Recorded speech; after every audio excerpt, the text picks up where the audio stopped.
함께 일어나 빛을 발합시다. 우리 좌우에 인사하시기 바랍니다. 함께 일어나 빛을 발합시다.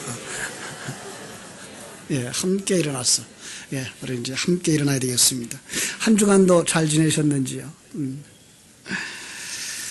저는 오랜만에 한국에서 그 세미나에 참석을 했어요. 물론 하루밖에 안 되는 세미나였지만은 총회 전도부에서 진행하는 전도 세미나를 참석하면서 한국 교회들이 이렇게 변하고 있구나. 예.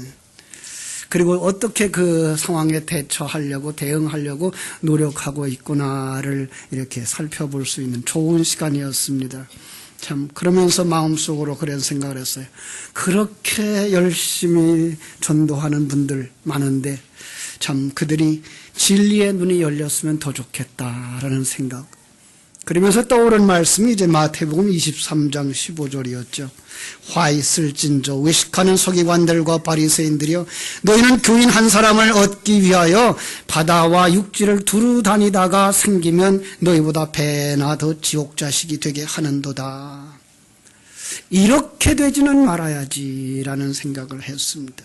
참 물론 열심히 하는 그들이 부러웠어요. 그래서 우리도 참 이렇게 배워서 그들과 같이 열심히 전도했으면 좋겠다라는 생각을 했는데, 왜 이렇게 마태복음 23장 15절이 떨어졌는가 하면, 그렇게 열심히 데려다가 자기들이 가는 그 길로 데려가고 있어서 그랬어요.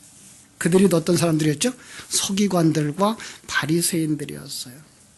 그들은 진리를 깨달아 알지 못하고 유대인의 전통에 따른 그냥 종교적인 사람들을 만들어 갔기 때문에 그렇습니다. 과연 우리는 그런 면에서 진리를 가진 자들인가? 복음을 가지고 있는가? 생명을 우리 한번 살펴볼 수 있었으면 좋겠다라는 생각이 들어요. 왜냐하면 내가 복음이 자랑스럽고 우리 교회가 자랑스러워야 나아가서 입을 열 수 있기 때문에 그렇습니다. 그렇죠? 여러분 속에는 진리가 있나요? 그것을 바로 여러분의 생명으로 삼아서 늘 그 생명 있는 삶을 살아갈 수 있게 되기를 주님의 이름으로 축원합니다. 우리는 지난주에 하나님의 큰 계획, 그 계획을 이루어나가는 과정 속에서 잊지 말아야 할 것, 약속을 이렇게 나누었습니다. 기억하십니까? 첫째로는 임마누엘의 하나님이 우리와 함께 하셔서 우리의 모든 형편을 다 아신다라고 하는 말씀이었고요. 두 번째로, 그래서 나는 하나님은 나를 하나님의 백성으로 삼으셨다. 세 번째로는, 그래서 나를 완성으로 만들어가는 그 과정 속에서 하나님이 정말로 내 하나님, 전능자여, 나를 사랑하는 자여, 나를 만드는 자인 줄을 알게 하려 하신다라고 하는 것. 그렇죠? 그러면 지금 우리는 그 안에 있으면서 나는 하나님을 얼마나 아는 사람인가 점검할 수 있어야 될 것입니다. 그렇죠? 그 상황은 모세가 이제 광야에서 하나님의 부르심을 받고 사명과 또 동역자와 능력을 받아가지고 애국 왕 바로 앞에 섰을 때에, 그리고 히브리인들 앞에 섰을 때에 위기를 만나서 그 위기 앞에서 하나님 앞에 부르짖을 때 하나님이 그에게 주신 대답이라 그랬습니다. 자, 하나님의 보내심을 받았으면 일이 잘 풀렸으면 얼마나 좋겠어요. 그죠? 그냥 가서 말 전했더니 바로가 그래요? 그리고서 얼른 내줬으면 얼마나 좋겠어요. 아니, 그러지는 않는다고 할지라도 그 말씀 들고 그 하나님 명령 들고 백성들이 갔을 때에 히브리인들이 그래요? 그 말씀이 옳습니다. 우리도 그렇게 할 겁니다. 따라갈 겁니다. 어떤 어려움이라도 잘 극복하고 갈 겁니다. 라고 동조해 줬으면 얼마나 좋겠어요. 그런데 바로도 거절하고 동족들도 그런 일 때문에 노동이 가중되자 이제 그에 대해서 신임을 벗어버리는 그런 상황이 된 거죠. 참 어떻게 보면 그것이 바로 우리의 아픔은 아닐까. 모세의 아픈 마음을 한 주간도 마음으로 묵상하면서 또 이렇게 병원에 입원하신 분들, 이렇게 또 다치신 분들을 신방을 하면서 정말 오늘 우리들의 상황들은 이렇게 어렵구나라는 걸 다시 한번 깨닫고 마음이 짠해졌습니다. 그러면서도 마음속에 느끼는 것, 그래, 이것이 바로 인생일지도 몰라. 이것이 바로 인생일지도 몰라. 이 과정을 통해서 하나님이 우리를 만들어가고 있다고 하는 사실을 깨달아 알게 하시려는 하나님의 손길일 수도 있어 라고 묵상을 했습니다. 그랬더니 지난 금요일 날 중국에 있는 어느 한 학생이 이런 질문을 했어요. 왜 내겐 하나님을 아는 그 기쁨과 감격이 없죠? 라고 질문을 했어요. 여러분에게는 하나님을 아는 그 감동, 하나님과 함께하고 있기 때문에 누리는 그 평안이 있습니까? 그럼 그 사람은 왜 없었을까요? 그리고 저는 어떻게 대답해야 될까요? 이런 대답을 했어요. 당신이 이제 옛사람으로 살아오다가 이제 하나님의 생명의 말씀을 딱 들으니까 여러분 속에, 당신 속에 옛사람은 99%고 새사람은 1%밖에 안 되기 때문에 그 1%가 느끼는 감격은 오히려 99%는 불편해 한단다라고 설명을 했어요. 그렇습니다. 우리가 자칫 예배당에 나와서 평안을 누리고 은혜를 누릴 때 그것은 진리의 말씀에 의해서여야 되는 겁니다. 아니면 99%를 위로해 달라고, 옛사람을 위로해 달라고 거기에다가 영향을, 힘을 실어주면 옛사람이 이기는 삶을 살게 되는 겁니다. 그렇습니다. 우리는 이런 갈등 속에서 신앙생활을 하고 있는 것 느끼게 되는데, 그 속에서 여러분들이 하나님과 함께하는 삶을 누리고 계시다고 하니까 얼마나 감사한지 모르겠습니다. 그렇습니다. 여러분과 나는 하나님의 자녀, 하나님의 백성 맞습니다. 그런데 이 믿음은 어디서 오는 것입니까? 내가 왕이었고 내가 주인이었고 내가 죄인으로 살아왔었는데 그 자리에서 내려놓고 주님 당신이 왕입니다 라는 고백은 어디서 오는 것입니까? 바로 그것이 오늘 우리가 살펴보려고 하는 말씀인 것입니다. 자, 이제 모세와 이스라엘 모습으로 다시 돌아가 보겠습니다. 그렇게 불평하고 원망했던 그 모세에게 하나님이 어떻게 다가오셨을까요? 우리 7장 보겠습니다. 출애굽기 7장에 한번 가서 한 곳을 봅니다. 7장 8절과 9절. 7장 8절과 9절. 여호와께서 모세와 아론에게 말씀하여 이르시되 바로가 너에게 이르기를 너희는 이적을 보이라 하거든 너는 아론에게 말하기를 너의 지팡이를 들어서 바로 앞에 던지라 하라 그것이 뱀이 되리라. 그래서 10절에 보니까 모세가 아론에게 명령을 했고 아론은 그 지팡이를 던지니까 뱀이 됐습니다. 그런데 11절에 보니까 바로도 현인들과 마술사들을 부르매 그 애굽 요술사들도 그들의 요술로 그와 같이 행하되 각 사람이 지팡이를 던지며 뱀이 되었어요.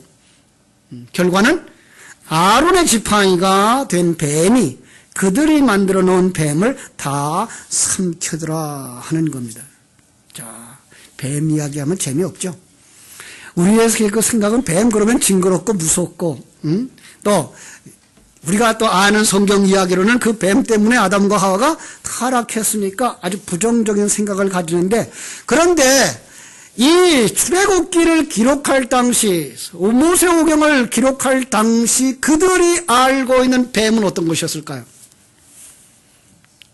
그것은 바로 왕의 머리에 쓰여져 있는 코브라입니다. 네. 그러니까 그들이 생각하는 뱀과 우리가 생각하고 있는 뱀의 완전히 다른 개념들이 있는 겁니다. 성경이 말하고 있는 이 뱀은 바로 바로 왕의 왕관에 달려있는 뱀, 왕의 상징인 겁니다. 그러니까 그들에게 뱀 그러면 왕 이렇게 생각하고 이렇게 볼 수 있었던 그들이었던 것입니다. 자, 여러분, 뱀 그러면 왕으로 먼저 한번 생각을 해보십시오. 민수기 21장으로 가면 이스라엘 백성들이 광야에서 불평합니다. 불평하자 하나님이 불뱀을 보내서 그들을 물게 만듭니다. 왜 불평합니까? 하나님의 존재에 대한 인식과 하나님의 인도해 가고 있음을 믿지 못함으로 말미암아 이건 아니야 라고 생각하는 자기 판단, 자기가 주인, 자기가 왕된 모습이기 때문에 그렇습니다. 그랬더니 하나님이 뱀을 보냈습니다. 내가 뱀이 아니고 내가 뱀이야 라는 겁니다. 내가 왕이 아니고 내가 왕이야 이렇게 말하는 겁니다. 그래서 그 뱀에게 물렸을 때에 장대에 높이 달리도록 뱀을 만들어 달라 그랬습니다. 이걸 쳐다봐. 그러면 살아. 무슨 얘기죠? 나를 왕으로 여기면 너는 사는 거야. 예. 그래서 요한복음 3장 14절로 15절에 가보면 아주 재미난 표현이 있죠. 모세가 광야에서 뱀을 든 것 같이 인자도 들려야 하리니 이는 그를 믿는 자마다 영생을 얻게 하려 하심이니라. 모세가 뱀을 든 것처럼 모세가 뱀을 들어서 하나님이 왕 된 것을 그들에게 선언한 것처럼 내가 십자가에 못 박혀 죽을 때에 너희들이 내가 왕인 줄을 알면 너희는 영생을 얻는 거야 라는 이야기를 하고 있는 것입니다. 참으로 우리가 생각했던 것과 많은 차이가 있는 그런 뱀의 이야기인 것을 알 수가 있습니다. 자, 뱀은 그 뱀을 출애굽기에서 지금 그려주고 있는 것입니다. 조금 더 재미난 표현을 우리가 볼게요. 모세의 손에 들려 있었던 것은 무엇이었습니까? 본래 모세의 손에 지팡이죠. 여러분, 그 지팡이는 성경 속에서 지팡이는 뭘 상징하고 나오는지 아십니까? 하나님의 말씀, 예, 하나님입니다. 그래서 시편 23편에서도 뭐라고 말하죠?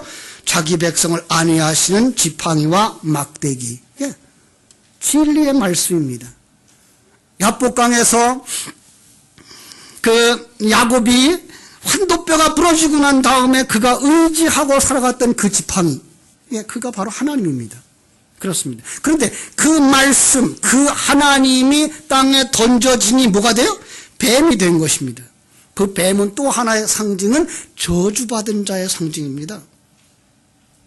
그래서 말씀이 지팡이가 땅에 던져지니까 땅에서 저주받은 자의 모양이 나오는 것. 이건 잘 표현하면 말씀이 육신이 되어 우리 가운데 거하시는 그 모습인 것을 우리가 볼 수가 있습니다. 그렇습니다. 그래서 하나님은 이렇게 일하고 계신 것입니다. 우리가 뱀입니다. 누가 만들어낸? 술사들이 만들어낸 뱀입니다.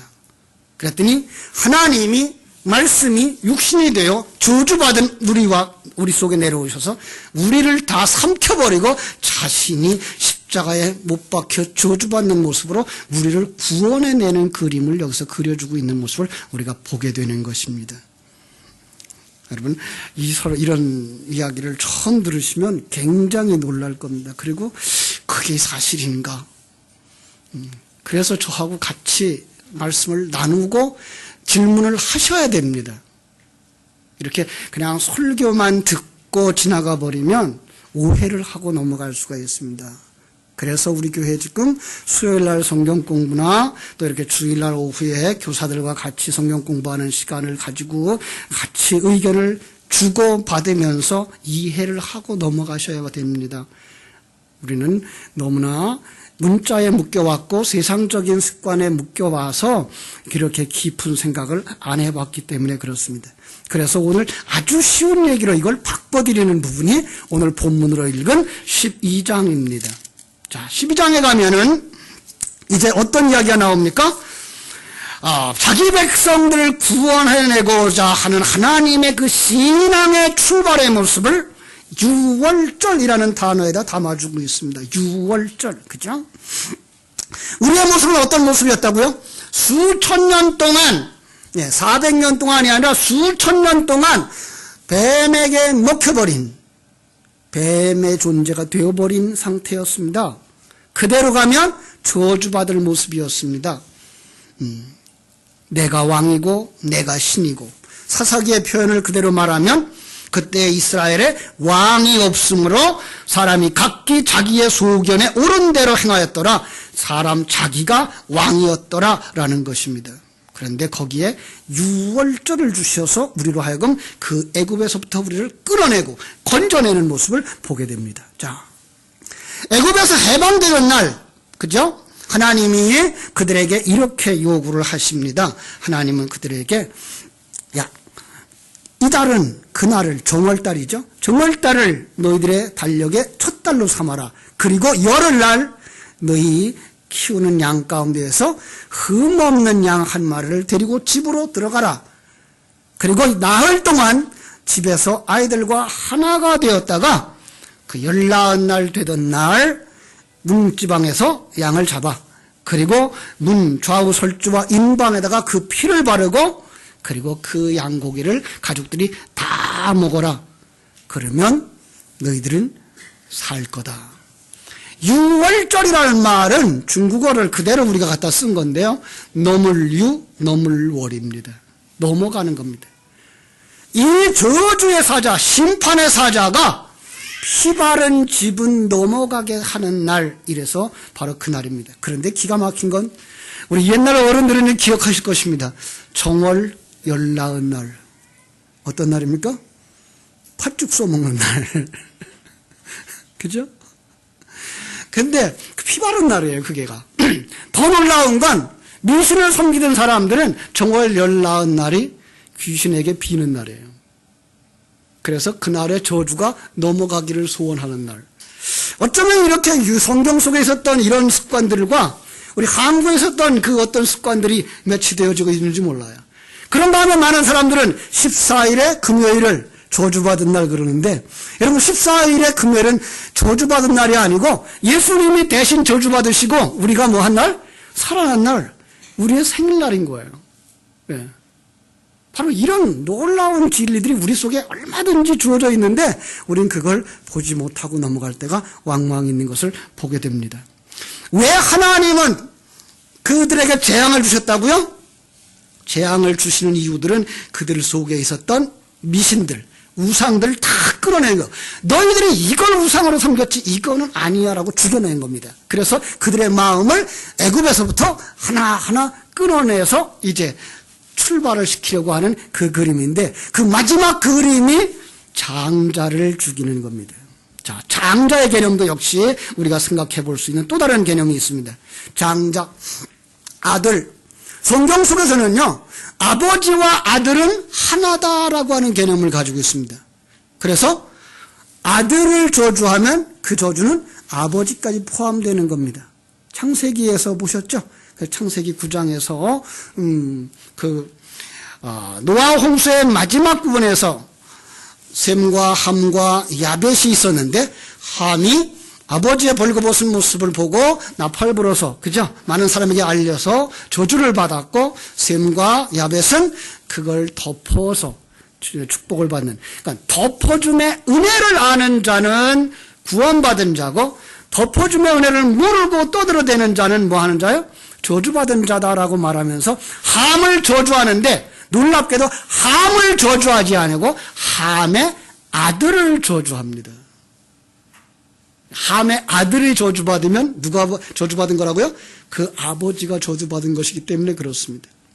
그래서 여기서 장자가 죽는다고 하는 말은 그 집의 아버지가 죽는다는 말이고, 그 집의 아버지가 죽는다는 말은 그 집이 다 망한다는 말입니다. 이것은 애굽이 지금 세상이고 우리 안에 있는 옛사람이기 때문에 그렇습니다.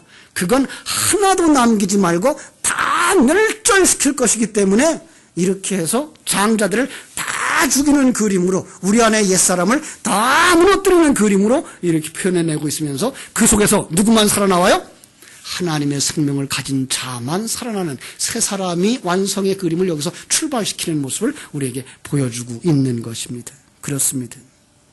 바로 이러한 하나님은 사고를 가지고 있는, 이러한 사고를 가지고 있는 애굽 사람들과 그 속에 히브리 사람들, 내가 왕이 돼서 내 가정은 내 마음대로, 내 자녀를 내 마음대로 양육할 수 있다고 하는 그들 앞에서 장자의 생명을 취해가는 그림으로, 너희들 자신이 왕이 아니고 내가 왕이야, 너희들은 얼마나 연약한 존재인지, 스스로 왕이 될 수 없는 자인지를 알게 해주마라고 한 것이 바로 사망의 사자를 보내시겠다라고 하는 것입니다. 그것이 이제 11장 전체의 내용입니다. 그리고 12장으로 오면서 그 속에서 자기 백성을 살려내는 그 말씀, 구원하는 백성, 다시 말하면 온 인류가 죄에 빠졌을 때 하나님은 어떤 방법으로 그들을 건져내시는가를 이렇게 그림을 통해서 하나 보여주는 것이 바로 유월절이었던 것입니다.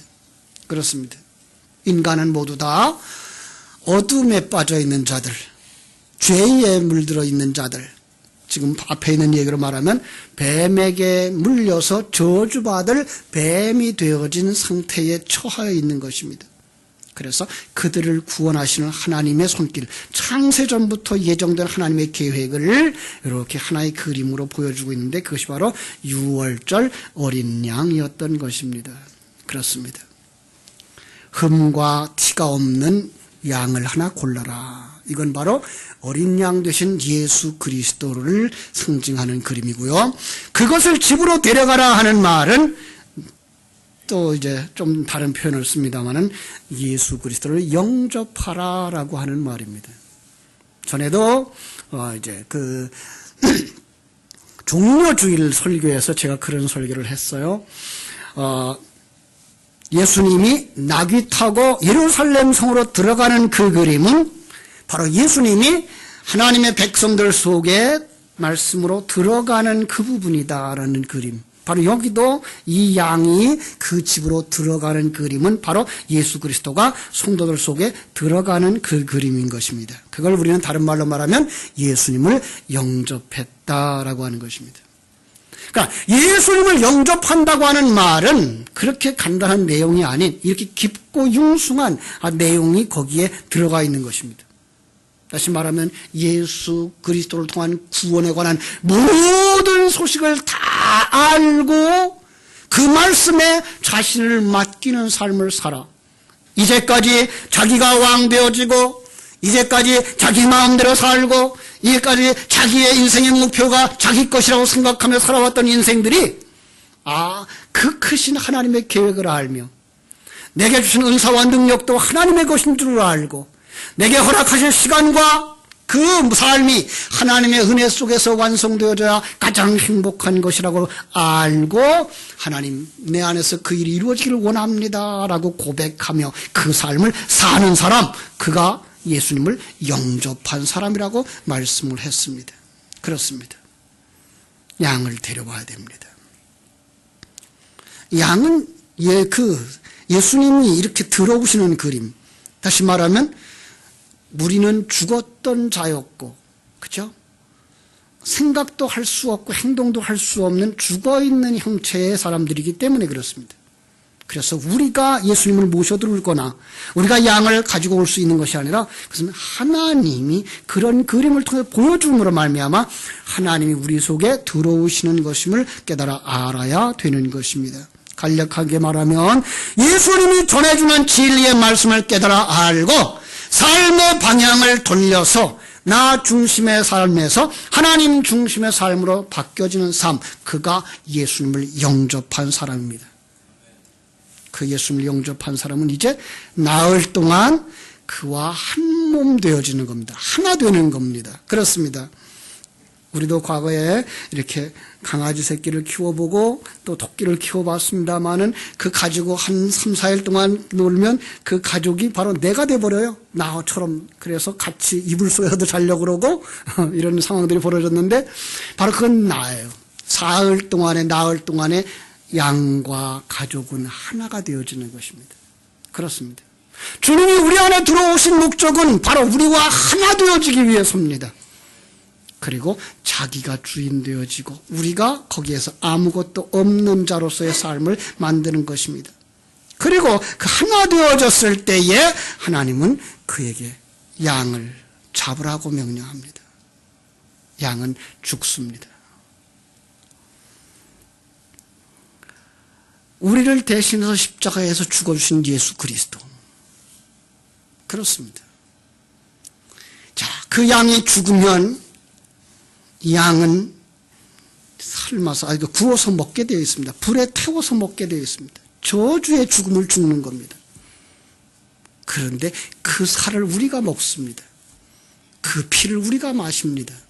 이건 바로 성찬의 모습과 같은 것입니다. 우리는 날마다 예수의 살을 먹고 예수의 피를 마시는 자의 삶을 살아가는 사람들인 것입니다. 믿습니까?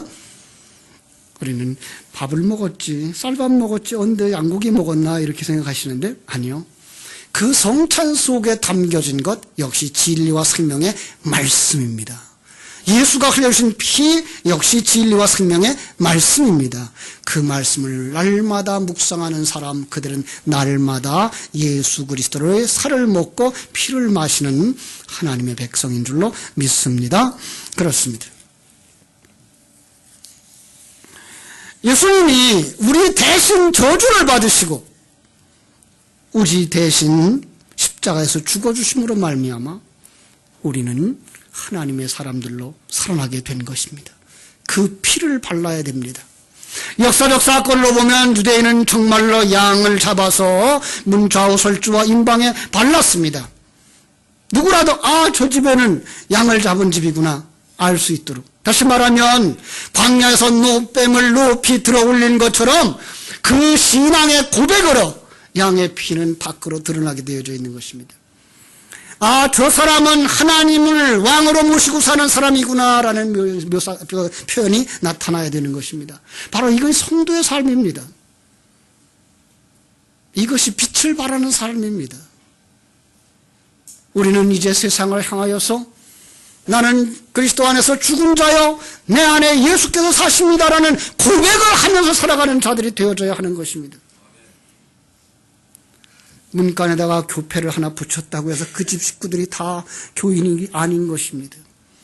그들의 삶이 정말로 예수 그리스도의 생명으로 자기의 생명을 삼고 예수 그리스도 안에 담겨준 그 진리를 내 안의 생명으로 여기면서 하나님이 허락하신 환경 속에서 하나님이 허락하신 그 삶을 누리며 살아가는 바로 그 사람, 그가 피 바른 사람인 것입니다. 그가 높이 들린 놋뱀을 바라보는 사람입니다. 당신이 왕입니다.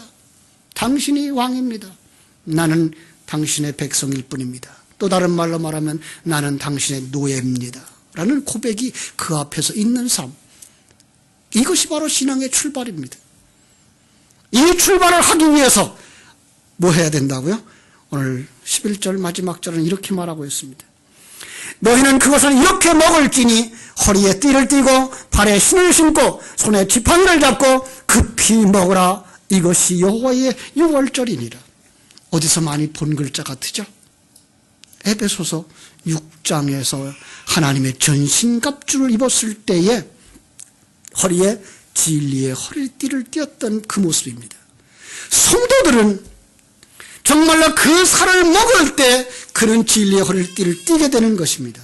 하나님이 주신 그 진리의 약속의 말씀을 아멘으로 받고 그 삶을 살고자 노력하며 나아갈 때 그는 진리가 그의 허리띠가 되어지는 것입니다. 이제까지는 요한복음 21장에서 베드로에게 말씀하신 것처럼 젊어서는 내가 띠띠고 스스로 원하는 곳으로 다녔거니와 이제후로는 다른 사람이 내게 띠띠우고 진리가 내게 띠띠우고 하나님이 내게 띠띠우고 그 생명의 말씀이 너의 방향이 되어지고 능력이 되어지고 그리고 성령이 인도하는 곳을 따라가게 되는 거란다라고 말씀하시는 것입니다. 그렇습니다. 그는 진리의 띠를 띠고 발에 신을 신어야 됩니다. 발에 신을 신는다는 얘기는 우리는 어떤 가야 할 길이 있다고 하는 것입니다. 어떤 길일까요? 주님께서 말씀하십니다. 내가 곧 길이요 진리요 생명이다. 그 길을 가셔야 되는 겁니다.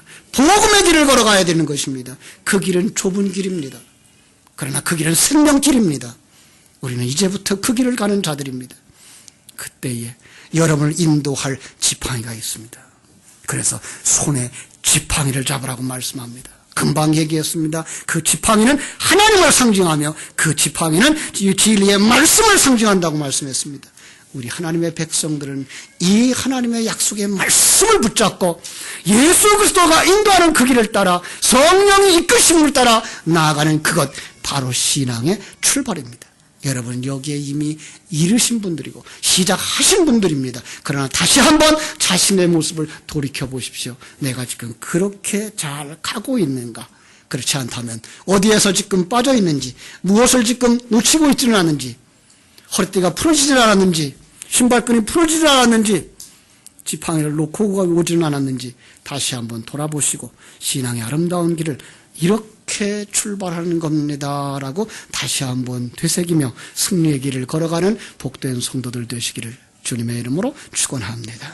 기도하겠습니다. 하나님 우리 아버지, 크신 은혜와 사랑을 감사합니다. 우리의 신앙의 출발, 하나님이 약속하신 그 목표를 향하여 달려가는 우리들의 모습은 예수 그리스도 안에 있음을 보게 되었습니다. 그렇습니다.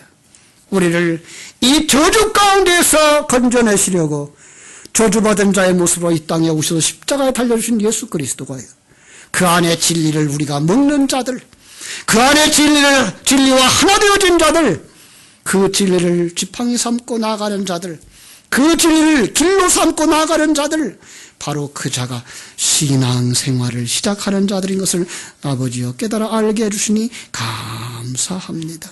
사랑하는 모든 성도님들이 내가 지금 이렇게 잘 무장하고 잘 갖추고 하나님이 원하시는 길을 가고 있는가를 점검할 수 있게 해주시고, 아버지 아직 부족한 부분이 있다면 다시금 찾아서 정비하고 건강한 그리스도인의 삶을 살아갈 수 있는 복된 성도들이 다 되게 하시고, 하나님의 영광을 드러내는, 함께 일어나 빛을 발하는 성도들이 다 되게 하여 주시옵소서.